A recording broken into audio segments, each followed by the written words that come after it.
Doña Begoña Villacís, la única cabeza que queda dentro de lo que en su día fue conocido como Ciudadanos en la Comunidad de Madrid, dijo el viernes a través de unas declaraciones al periódico El País que está valorando la posibilidad de pasarse al Partido Popular como líder de una corriente liberal dentro del PP. No creo que esas declaraciones hayan sorprendido demasiado, porque aunque es cierto que la señora Villacís lleva meses diciendo y asegurando que no piensa pasarse al Partido Popular, tengo la sospecha de que nunca nadie se lo ha creído demasiado. Suena un poco como cuando doña Tania Sánchez aún estaba en Izquierda Unida y negaba que se fuera a pasar a Podemos. Más o menos había un cierto convencimiento de que se quería pasar a Podemos. No vamos a entrar en Podemos, punto. Lo puedo volver a repetir. No, punto. No vamos a entrar en Podemos, punto. Desde el Partido Popular han respondido a través del señor Juan Malamé, del periódico El Mundo, que es uno de los interlocutores que tiene el PP con el sector de la prensa, donde decían que no querían corrientes dentro del PP, que en todo caso que se pasara a ella. Algo que tiene cierta lógica, porque si coges a alguien de fuera para que entre a tu partido, estás dejando fuera a alguien de tu partido. Recordemos que en las últimas elecciones a la Comunidad de Madrid, la señora Díaz Ayuso incluyó en su lista a 2 diputados que provenían de Ciudadanos, uno de ellos, por cierto, muy activista en redes sociales, después de que cumplieran con la misión de ayudar a destrozar a Ciudadanos en la Comunidad de Madrid. Ahí poco podrá aportar la señora Villacís, dado que queda poco Ciudadanos en Madrid. Ciudadanos sacó 0 escaños en la comunidad. Digamos que la señora Villacís no está en una posición muy fuerte para negociar el puesto en el que quiere que le pongan en la lista o si quiere o no liderar algún tipo de corriente dentro del PP. La señora Villacís ha publicado un vídeo en Instagram para explicar su posición. Bueno, yo no sé muy de hacer estas cosas, pero creo que es importante que ahora lo haga porque me está llamando muchísima gente a raíz de una información que ha salido. La información decía algo así como que se valoró en un determinado momento formar parte como corriente política de otro partido. Y si la pregunta es si en algún momento estuvo sobre la mesa, se valoró esa, como se han valorado miles de opciones. Miles de opciones porque en un momento en el que un partido está en la situación en la que está Ciudadanos y uno es realista. Entonces, sí, se valoraron miles de opciones, negar todo es absurdo, se valoraron todas las opciones. ¿Es esa mi opción? No, de hecho, la opción que defiendo es otra. Yo creo que la próxima cita electoral, y probablemente porque soy municipalista, la próxima cita electoral es mayo. Y creo que en este momento del partido, de hecho, lo más inteligente sería, como partido liberal, ejercer como partido liberal. Darle libertad a los municipios para que ellos decidiesen cuál es la manera más inteligente para concurrir. Lo que viene a decir la señora Villacís, si he querido entenderla, es que la Dirección Nacional de Ciudadanos, lo que quede de ella, debe permitir a cada uno de los concejales que, si quiere, pueda presentarse en las listas con otro partido, pero eso no sea considerado una traición, que es una especie de coalición que consiste en que miembros de Ciudadanos aparezcan en las listas del Partido Popular. Y le preocupa el proyecto y ahora mismo hay gente que pues, le estamos dando muchas vueltas a cómo darle la viabilidad al centro político en España y evitar la polarización en nuestro país. Hay gente que lo da por perdido y hay gente que directamente está en otra cosa. Pues yo estoy en los primeros, en los que le queremos dar viabilidad a este proyecto de centro liberal en España. Lo que más me llama la atención es que diga que eso hay que hacerlo para salvar el centro, porque yo entendía que el centro era un partido que estuviera en medio de PP y PSOE. Quiere decir la señora Villacís que para salvar al centro del bipartidismo, para salvar al centro de la política de bloques, lo que hay que hacer es integrar a eso que llama ella el centro en uno de los bloques. Entonces, si los miembros de Ciudadanos aparecen en la lista del PP, se ha salvado el centro. Es un concepto de centro bastante extraño, salvo que el concepto de centro quiera decir otra cosa. Y cuando dice estoy preocupada por la supervivencia del centro, lo que quiere decir es estoy preocupada por mi supervivencia. Hablo con muchísimos compañeros que conocen a la perfección sus pueblos, sus ciudades, compañeros que entienden que hay maneras más inteligentes de defender el espacio de centro liberal dentro de cada uno de sus espacios. Y cuando dice hay muchos concejales de Ciudadanos preocupados por la supervivencia del centro, quiere decir hay muchos concejales de Ciudadanos preocupados por perder su asiento. Recordemos que en su primera campaña electoral, la señora Villacís aseguró que ella no se presentaba en política para pedir cargos, que nunca iba a pedir cargos a cambio de ningún tipo de pacto. Por ejemplo, el PSOE apoyó a la señora Carmena como alcaldesa sin pedir ningún cargo. La señora Villacís es vicealcaldesa porque pidió el cargo a cambio de apoyar al Partido Popular en las últimas elecciones municipales. Y eso es lo que opino yo. Quizá convenga recordar que la señora Villacís es una figura interesante de el cambio en Ciudadanos, porque recordemos que el primer Ciudadanos de ámbito nacional se presenta con la excusa de que llega para tender puentes. Frente a la política de bloques, Ciudadanos va a tender puentes, va a buscar el acuerdo, reivindicando la transición. Si pudieron ponerse de acuerdo Suárez, Felipe González, Fraga y Carrillo, pues Ciudadanos va a fomentar que pueda haber acuerdos PP, PSOE, Ciudadanos, Podemos. Eso es lo que decía el primer Ciudadanos, lo que decía el señor Albert Rivera la primera vez que intervino en el Congreso. Pero no me resigno a pensar que todo está perdido. Yo no me resigno a pensar que no hay investidura, porque esto es muy difícil. Oiga, claro que es difícil que se lo digan a Suárez, al señor González, al señor Carrillo, al señor Fraga. Claro que fue difícil la transición, claro que fue difícil firmar una Constitución, claro que fue difícil poner en marcha los pactos de la Moncloa. Pero la pregunta, señores, y con esto acabo, ¿nos queda alguna otra opción que hacer que lo difícil se convierta en posible? Muchas gracias.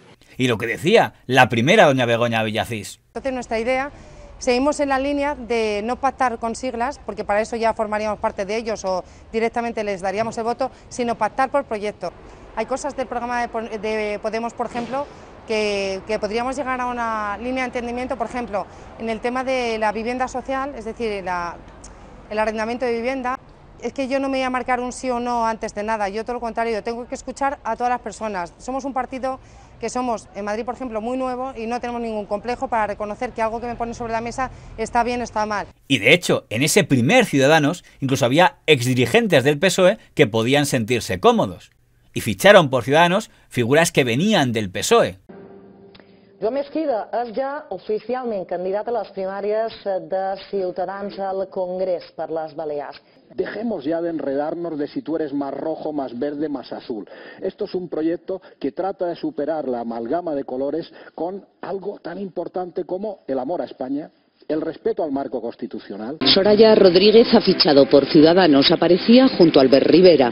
Será la número 3 de la lista de Ciudadanos a las elecciones europeas. Soraya Rodríguez abandonaba el PSOE, donde ha militado y ocupado cargos durante más de 20 años. Encima de diferencias políticas en distintas cosas, creo que los que tenemos el mismo concepto de nación... Que l'exministre socialista Celestino Corbacho serà el número 3 de la seva llista a l'Ajuntament de Barcelona. L'exprimer ministre francès avança que en els propers dies, a més, donarà altres noms. Pero hubo un cambio de estrategia. Alguien que pensó que el voto centrista en el fondo no podía pasar del 1.000.000 de votos, cosa que seguramente sea verdad, mientras que si quería ser el voto de la nueva derecha, el voto, mejor dicho, de la antiizquierda, lo que reemplazara al PP, entonces sí podías llegar a tener 5 o 7 millones de votos. Y entonces el mismo Albert Rivera, que había levantado bandera por el acuerdo, pasó a levantar bandera por la lucha contra la izquierda, contra esa banda que son la izquierda rojo separatista. Y la pregunta es, ¿y con quién piensa llevar a cabo este plan, el plan Sánchez? Pues con su banda, menuda banda, con Otegi brindando, con los nacionalistas en Navarra, con los de MES en Baleares, con los nacionalistas en la Comunidad Valenciana, con Podemos llevando la economía de España.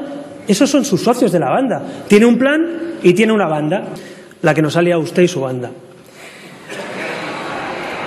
Sí, su banda. Y la misma doña Begoña Villacís, que había dicho que podían llegarse a acuerdo con Podemos, dijo que no, que Ciudadanos existía para impedir que un partido como Podemos gobernara. Es que tienes que hablar claro. Albert lo clavó y había que abrir los ojos a la gente. Y que ha dicho recientemente que considera que el PSOE es un peligro para la democracia. El orgullo. ¿Representa el odio en la política española, Podemos? Para mí sí, para mí el populismo representa odio. ¿Es un peligro para la democracia española? Por supuesto, pero es que me parece más peligro el PSOE. No sé qué tipo de acuerdo piensa la señora Villacís que podría tener con el PSOE si considera que es un peligro para la democracia. Alguno podría decir, es que ahora tal como está el contexto político no hay lugar para el acuerdo. Es un momento de confrontación donde las posiciones están tan antagónicas a ambos extremos que no es posible acuerdo. Pues si no hay espacio para acuerdo, entonces ¿para qué sirve Ciudadanos? Crisis en la cúpula de Ciudadanos. Con pocas horas de diferencia han dimitido Toni Roldán, el portavoz económico en el Congreso, y el eurodiputado Javier Nart. Ambos formaban parte de la ejecutiva del partido. También se va Juan Vázquez, que fue candidato de Ciudadanos a la presidencia de Asturias. ¿Cómo vamos a superar la dinámica de confrontación de rojos y azules que vinimos a combatir si nos convertimos en azules? Han cambiado las orientaciones de la formación política a cuya candidatura me incorporé. Porque se entendía que Ciudadanos tenía sentido como bisagra que a veces pudiera apoyar al PP y a veces pudiera apoyar al PSOE. Pero si Ciudadanos decide que solo puede pactar con el Partido Popular... Que un partido socialdemócrata y un partido liberal moderado tienen que entenderse, hablar y construir un gobierno. Rivera trata ahora de convertir su éxito electoral en una especie de liderazgo efectivo de la oposición. De momento, Ciudadanos se mantiene firme en su negativa a pactar con el PSOE. La suma de sus escaños daría una mayoría absoluta. En aquel momento sumábamos 180 diputados. ¿En algún momento pensaron ustedes en Rivera como socio preferente para configurar un gobierno? Sí, por supuesto. Desde luego que me llamaron líderes del Partido Socialista, amigos en el Partido Socialista influyentes, y nos llamaron a todos. Nos llamaron a todos. Pero teníamos un mandato clarísimo. No se va a negociar, solo se pacta con el PP. No había ninguna estrategia de negociación. Lo único que importaba era señalizar a futuro que tú solo pactabas con la derecha. ¿Quieres quedar fuera del gobierno y ser idiota? Pues lo haces. Y no entrar y en vez de tener 5 ministros y condicionar las políticas y a futuro a saber qué pasa con el partido y ser vicepresidente de gobierno, como si fuera una estupidez ser vicepresidente de gobierno. Y Rivera lo quería, porque quería ser presidente. Pactar algo con alguien de quien no te fías es prácticamente imposible, porque sabes que no te lo va a cumplir. Lo que tenía enfrente no era un partido. Lo que tenía enfrente era una sociedad unipersonal. Era una empresa electoral que no tenía más objetivo que el señor Rivera fuera presidente. Y toda la estrategia de Ciudadanos siempre se fundamentó en ese propósito. Entonces llamé a Rivera y nos citamos en Sevilla. Entonces le dije, mira, Rivera o Alberto, mira, no cometas ese error, porque te vas a hundir tú y vas a hundir a tu partido. Porque no es que me beneficie a mí, yo no estoy en esta pelea, pero los partidos tienen que tener un mínimo de consecuencia, un mínimo de coherencia. Tú eres una esperanza blanca para mucha gente. Tú no vas a ganar ahora las elecciones, tú no vas a ser presidente, pero un día puedes serlo, un día. Pero si haces esto, te vas a hundir. No, estaba muy acelerado. No te aceleres, cálmate un poco. Bueno, lo hizo y se ha destruido. Porque realmente había dos campos enfrentados. Hubo un campo que dijimos que estábamos traicionando a nuestras ideas básicas, que era luchar por unos ideales y no luchar por unos nombres, y que teníamos que entrar, poner unas condiciones y entrar a hablar. Siempre ofrecer diálogo todos los días, salir diciendo queremos hablar, que fuera Sánchez. Ya no hay un objetivo de tratar de mejorar las políticas públicas y de hacer acuerdos incrementales y de mejorar las reformas de España y la modernización de España y de avanzar y de progresar. Hay una voluntad deliberada por tratar de liderar la derecha para ser presidente del gobierno. A mí no, yo no me metí en política para que Albert Rivera fuera presidente del gobierno. Ni Ciudadanos consiguió quitarle los 7 millones de votos que quería quitarle a la derecha, ahora divididos entre el PP y Vox, y perdió el 1 millón de votos que podría haber tenido de los antiguos votantes de la izquierda que volvieron al PSOE o se quedaron en casa. Una gran labor, la del señor Rivera y la señora Villacís. La única duda que queda con la señora Villacís es si su historia será como la del señor Igea, o si en su caso podría decirse que en esta vez Roma sí paga. Te reitero, cuando careces de coherencia y tu objetivo es deprisa, damos por supuesto que el Partido Popular estaba amortizado, le vamos a dar el sorpaso. Cuando careces de poder territorial y careces también de coherencia, porque lo que estás dando son bandazos en todas las direcciones, terminas por abandonar o dejar en orfandad a todo tu electorado. Pero, por supuesto, es una cosa que simplemente someto a valoración para que todos opinemos como siempre he hecho. Y muchas gracias por escucharme. Buenas tardes. Pero lo que decía Ortega, Castilla hace España y España deshizo Castilla, lo puedes aplicar al grupo dirigente de Ciudadanos.